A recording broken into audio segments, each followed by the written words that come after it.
A staple in our community, Mother Price changed the lives of so many and reinstated hope for those who have lost it. Her legacy must continue, and I'm asking with every ounce of love inside of me that if you can, please donate to the FCHN via Cash App to $FCHN program.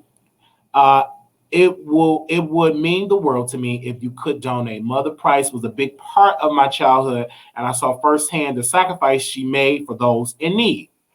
And of course, I put the Facebook information on there as well. So, and she was just a pillar in that area, because when I looked at Chicago and how she fed the people, and I didn't even know until her daughter said it on the news that her mom lost 3 homes, to make sure the doors of the FCHN stay open, to her organization to stay open. She lost 3 homes to stay open because she would feed the homeless, she would clothe them, she would do that, help people. And now, since this pandemic, even her organization would have to do a little bit more work, right? And they would cook, like, the food that she would cook, it would be soul food, it would be chicken, greens, macaroni and cheese. It would be like real home cooked meals that she would cook for the homeless. It wasn't some that was nasty to have, because I would eat the food when I would go and visit, and she would be right there every day. How you doing, Brother Marquise? I want you to sing my song. I was saying what God has for me, waving the water. Like, she was very active for when she did attend my church, where my uncle pastor, she would have put these programs, and she was the reason that, for Christmas, give the kids Christmas gifts, and the church will be packed from like front to back. Now, we would only go to church just to get Christmas stuff, okay? That's the only time my mom would come to church. When it was Easter, Christmas, we gonna be at church because she gonna give a lot. And then when we go, she would want us to get up and sing, my brothers and them. We would get up and sing. Now, mind you, we had a little group, and it was under their last name. And we would get up and we would sing a song, waving the water with God. So we would just sing. We would sing Kirk Franklin Love. We would sing so much songs, right? And she got me into singing. And it'd be like some days I didn't want to sing. And she don't mind putting that mic up to her. Come on, Brother Marquise, get up there and sing. Even if your name is on the program. I'm like, I don't want to sing. And you can't say no to Mother Betty Price, because she had that deep, raspy voice. Get up here and sing that song. So I would get up and I would sing. And she was my uncle's, she was my uncle's reader. So she would get up there and she would read that Bible. I would know, if he say, read Genesis 1:1, in the beginning, and she wouldn't need no mic. I'm like, good God Almighty. So I would, so it was a lot of great memories. I had a Mother Betty Price, a lot of awesome memories of her. The last time I seen her, I physically seen her, was like about maybe 6 or maybe 7 years ago. We were at a visiting church, and me and my best friend at the time, and I needed her to drive me home. So I when I was in Chicago, I showed y'all the church that we used to visit as a kid. And I went there, and it was like a service. So she was there. She dropped me off, and she said, well, I don't know if your people okay with me dropping you off, because she left, and it was like, it was a big split. They would talk bad about her. I didn't know why she left until like years later, because I'm like, why did she leave? I would hear all this stuff, and I would hear all of this bad stuff they would say about this woman. And I didn't know, like, I would just hear about it. Because I'm like, why did she leave the church? I didn't find out until years later when the situation happened to me. And I called her and I found out why did she leave, or her side of the story, or why did she leave? Because I heard everybody else's side, including my uncle and other church members. So just seeing her pass on and just transition, only thing is I wish that she was able to like get along or to talk with people in the church that she left, so they could just talk, because they talked about her negatively. I wish that they could have just came together and had that conversation, and just to sit and have that talk. But they never did have that conversation to sit down and talk and all of that. It was just bad how that situation happened. But that just taught me as an adult that make that phone call and call and see how they doing and see how this person, because you just never know when your time is going to be up. So when I went by her building, I said, I can't, I said, I went by the building. I said, I was by her building that she fed the homeless. And I could just remember as a kid going there and she would give me Walmart gift cards and you would go to Walmart and she would just do so much for the community. I can even remember when she threw an appreciation for the Chicago police officers. She threw something for them and to honor police officers and show stuff, especially for the good ones, and honor the good ones that's doing something. I remember she did that as growing up. So she did literally so much. And I was like, man, I don't want this to go, because if this place end or go out of business, where these homeless people that don't have anything will be able to go. Where are you going to be able to go to get like a good home cooked, good food that you probably used to eating and good seasoning in it? Where can you go and find this? So it was an idea, and I was like, man, let me ask my audience to give $1 to $5 to keep the place open. Then once they make the frontal arrangements and once they get settled in, of course, I will call them and see what can I do to like donate like foods and different things to that organization. So once I get more information, I will let you all know, because I will be back in Chicago, and I could just add that to my situation where I can just go and like donate food and do all of that. So I will let y'all know, because I will be back in the city next month. I will be back in Chicago actually next month. So when I got to Chicago, it was incredible, right? I got on Spirit Airlines. First of all, I didn't like it because my knees was up to my chest. It was like really bad. But I really didn't complain because I started reading my book, and I really didn't like takeoffs. I'd be really, really nervous when the plane take off. But this time, I said, you can't be nervous. I wasn't nervous. The plane took off, listened to my music, and I was reading my book. The plane lands, then I get to the hotel, and I got to the hotel, checked in. As soon as I get to the hotel, I was washing my hands. The pipe, like the water just came down, all on the floor. So they had to change my room from that room to another room. Then I got to that room, they was having toilet issues. And then when I got back to the hotel, then it just overflowed all the water all over there. Then I put towels down, then they had to put me to another room. So it was like issues with that. But that was that piece. But then I went to my mom's. I visited my mom's. Really didn't like the first visit. So I left. I was there for like 5, maybe 10 minutes.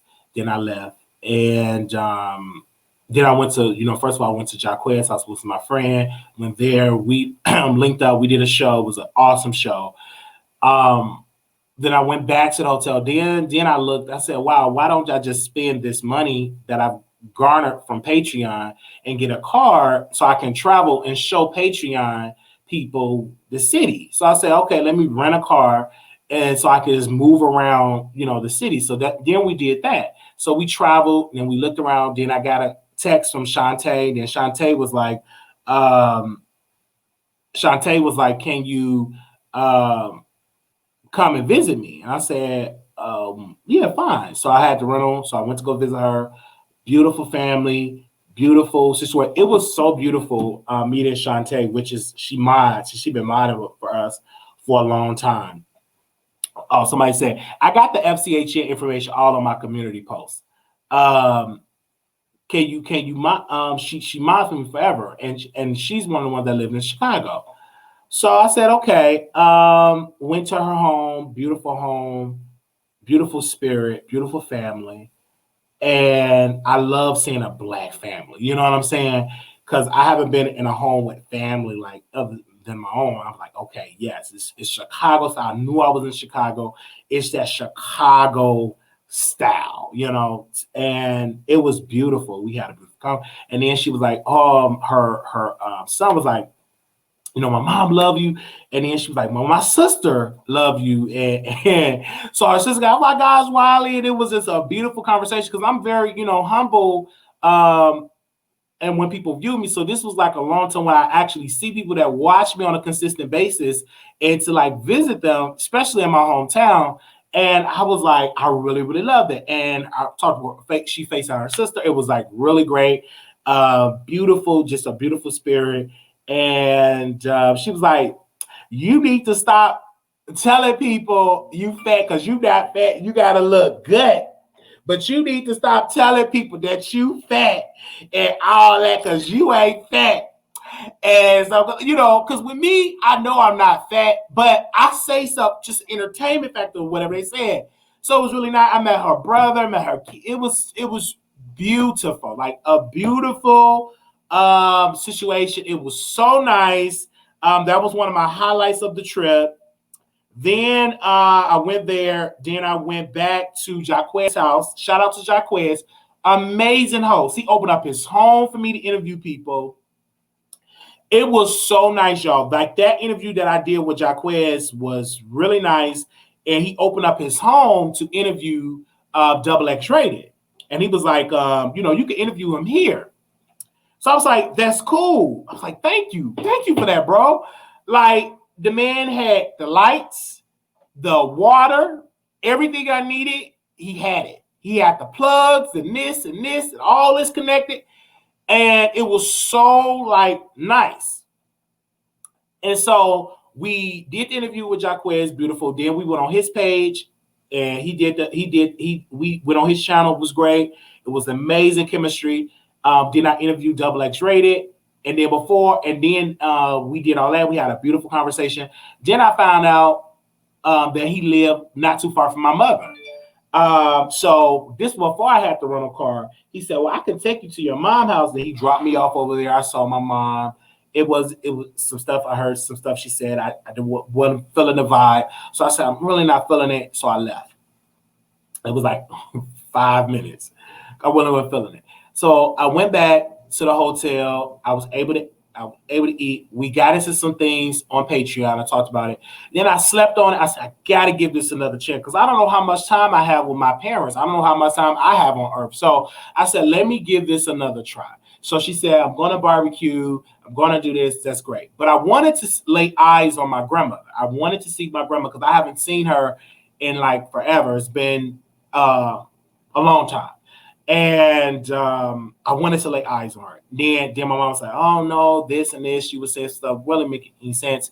So I said, I'm here. And someone told me, just go up the stairs. Now, mind you, I'm on Patreon, right? And I'm like, maybe they open them, maybe not.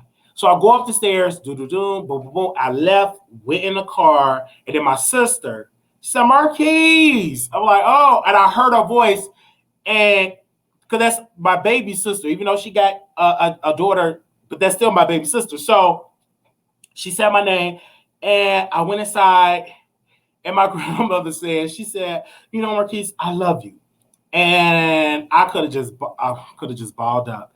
And I wish I could have done more for my grandmother, more money. I wish I had like $1 million check to give to my grandmother because she was that safe haven for me. And I understand, I get it where she's coming from because I've done so much. I talked about her church members and I said a lot of stuff. But to hear that from her, that literally like made me break down in tears. And people on Patreon was able to hear it. Then I cut the phone off because I wanted to show her Mother Betty Price, the news stuff. So I let her see that because she wasn't able to see that. We were able to talk. Most of the time I was able to let her talk because when you're done with elderly people, you got to let them just vent and talk.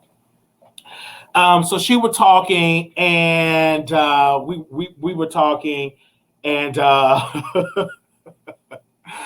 and it was great. Then I saw my niece and then I left. I left and I just went to lay eyes. And when I was going down the stairs, I said, I hope and pray that my grandmother can live to see the day her grandson become a millionaire so I can retire her and to remodel her home. That is my desire. You know what I'm saying? So I said, I got to work really, really harder. So I got back in the car. Then we were driving, going around. We went to Washington Park. It's just like it. But then we U-turn because I'm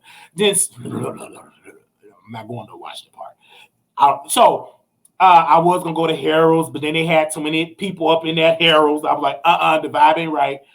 But I just show like my people everywhere, like different parts that I wanted to share. I couldn't share everything, but I was sharing as much. Then I said, okay, the next day I'm gonna visit my mom. We're gonna go to the barbecue. So But beforehand, I had another interview scheduled because another artist said, Ikey said, I want to interview. Now, mind you, I'm staying like next to O'Hare Airport, like literally 5 minutes away from O'Hare. Most of these people that I'm interviewing live out like an hour or some away. To me, that ain't no big thing because I'm used to driving an hour to Fort Worth or Arlington or whatever. I'm used to driving an hour. That don't get to me. So he came over and he interviewed. He came over and we did the interview. Then I was able to put the phone how it should be this way instead of this way. So I put it that way to get a full view of it. Beautiful conversation. And it was nice. Then it was some mess and drama with that interview. Because, you know, when you're dealing with artists, you know, deal with a lot of mess. And these people that I'm interviewing, I just want to reiterate, they were on the Wiley Show when it was nobody like pretty much checking for Wiley, right? I had low viewership. Very, very low viewership. So when I got on the Wiley Show, as now coming back with an audience, I never forgot though. I said, I'm going to bring them on the Wiley Show and bring them on and introduce my audience to them to help them with their streams, etc. So we're talking, doing that. Then it was time for the Shades Creations. I was so booked. I said, but I got to see my mom. I do Shades Creations. You all were so interested. We had to do the Q&A. Then once the Shades Creations, as soon as that, then I get in the car and drive to my mom's house. And she stayed like an hour away, hour and 20 minutes away from where I was staying at. I said, I will go over there and do it. And I went to my mom's house. I was nervous. You know, and I said, okay. As soon as I get in the door, I see my niece. At this part, I didn't record none of this because this is like a private one. I didn't record none of this. And my mom said, well, who is that? That's my uncle. Oh my God, she gave me a hug. Oh my God, a hug. Oh my God, I could have broken out in tears. Now, mind you, this is my baby sister daughter, right?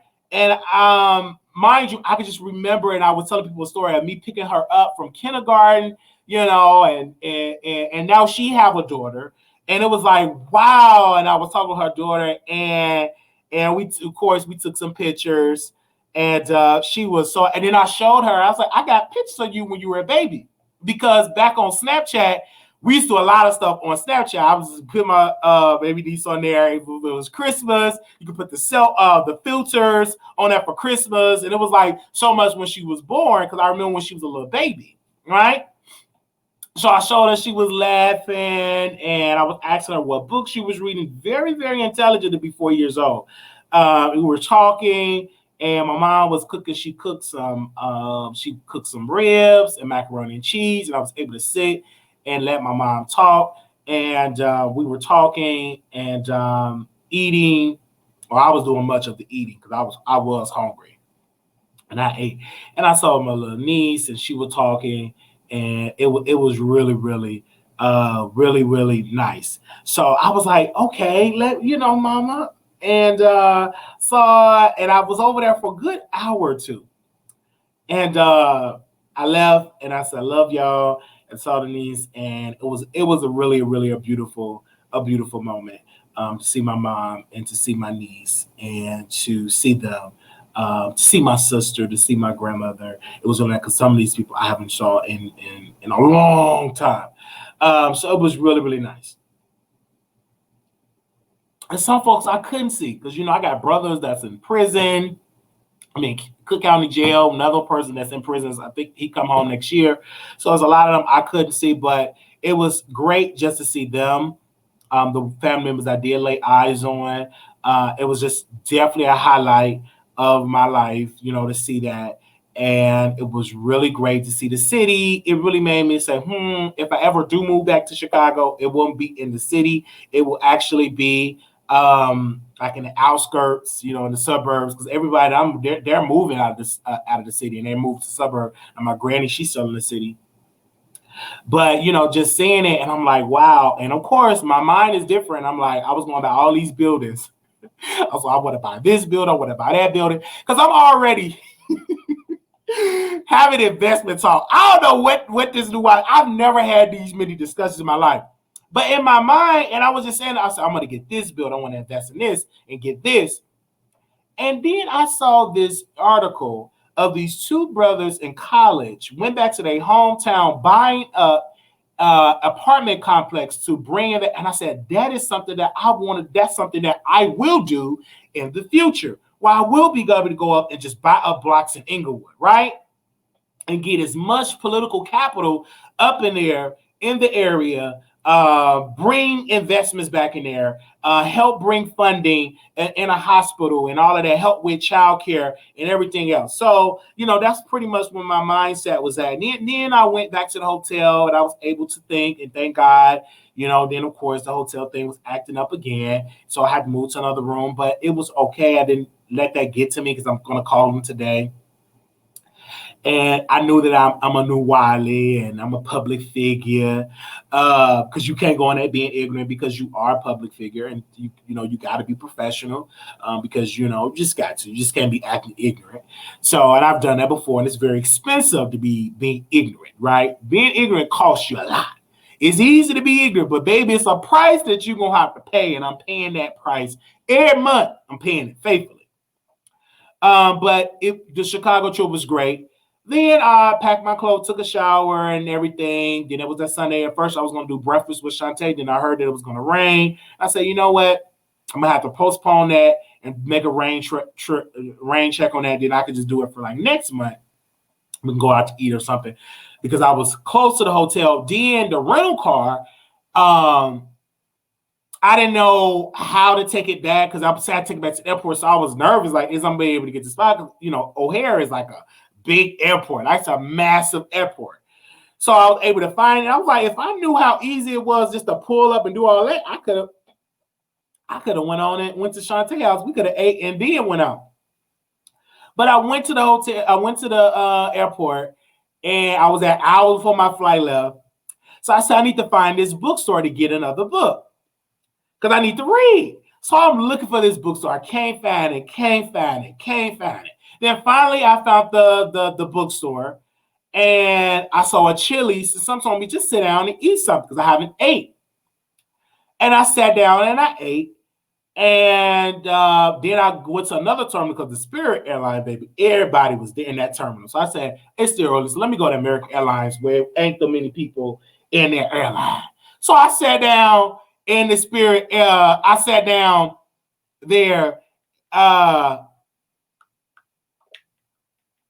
sat down in the Spirit. I sat down there, and then I just took me a good nap. First of all, I was reading that Mary Trump book. Really good, by the way, right? And it's going to the juicy, good part. And I slept, took me a good, nasty nap. Man, I got my bags pumped up, and I just slept. But before I was able to sleep, I wish my phone was on. So this white lady missed her plane. Karen missed her plane. It was so funny. She got up there. She was crying. She was banging on the door. Oh, my God. Open up the door. And she was crying. I was laughing. I couldn't hold it. And she was looking at me with that ugly cry. Oh, no. Oh, wait a minute. She had an ugly cry. And she was banging. Oh, open up the door. And she was crying. And she got on the phone, I missed my plane. Because she had a connected flight. And I felt bad for her because, when you get them connected flights, they don't wait for you. If you miss it, you miss it. Because I had a connected flight when I was going to Florida. I was like, oh, I hope I don't miss it. But the plane was late, so it was a blessing because I don't like connected flight. I love a direct flight because, when I got a direct, I don't like getting off the plane, going to get to another terminal, I don't like them training for. No, I love a direct flight, aisle seat and stuff. So she did that. Then on Spirit, one of my producers was saying, you can get a seat in Spirit in the front, and you got to pay a couple of extra dollars, and you can get leg room. When I did that, that was like the best investment. I got there, space everywhere. You get a little table right there, and right there, I got me something a Sprite, got me something to drink. Then I saw this family, this father. I saw a lot of stuff that I said, man, it's some great fathers. I just saw just some stuff, it was really great. It was awesome. And I sat there, and guess who I saw on the plane? I saw 2 cast members of Chasing Dollars. One of them had the audacity to try to speak, and I ain't speak back. Because I'm like this. You talk a lot of trash about me on the internet. A lot of lies. Hey, Wiley. I act like I was reading my Mary Trump book. And then I felt bad. I reached out to him on a DM. I said, excuse me for my stank attitude. Because that wasn't right. That wasn't right. But I didn't speak. I had a nasty attitude. His friend I spoke to because I actually like him. He's cool. He didn't get into the gut. But this other person got into the mess. But then when he saw me, because we ain't taking no selfie. We ain't taking, I don't know why you pull your phone out, because we ain't taking no picture. We ain't taking no this. We ain't taking no, because I don't want people to think like we cool. Just like it was another blogger in Dallas. And they thought, hey, well, let's link up. No. We ain't linking up. We ain't going to be taking no selfie, because if you don't like me online, and the thing I told this brother, and I think he's dope to me, right? I think he okay to me, because I never had an issue with him. He had an issue with me. I said no, because I said you're cool with Mr. Wiggins and stuff like that. And I don't want you to stop being cool with them if we take a picture and then they're going to think like you part of the ops. I know how these people think. So no, I'm not going to come and link up with you and see you, because I don't want you to lose that opportunity with Ahmad Wiggins and all of that. Stay on his side. If that's how you're going to grow your platform, to say I stink and I'm trash and all that, stay right up over there. But I'm not going to give you the honor and the privilege to be in my presence. Not like that. No. So I didn't meet this person. I said, if you're cool with him, then you can't be cool with me, because I know how these people think. I'm the type of brother like this. I'm be cool whoever I want to be cool with. But those people that you saw in Chicago, those are really my friends. Those are the people that know me in the struggle and know me forever. Like, especially like Jacquez. Like, he known me for like forever. And that's my friend. He mean the highs and lows. He understands me. He gets me. And that's why I understand that I probably won't have a lot of friends, like hundreds of friends. No. It's going to be a selective few that I'm having in my life that understands me. And he gets me, right? And we talk, and he understands me. He gets me. And I am messy. That ain't going to change. I shade everybody. And it was actually worse than when I was in Chicago. Coming up, I'm very mild now. I know how to be mainstream messy than gutter messy. Now, all of that was going on. So I had a good day.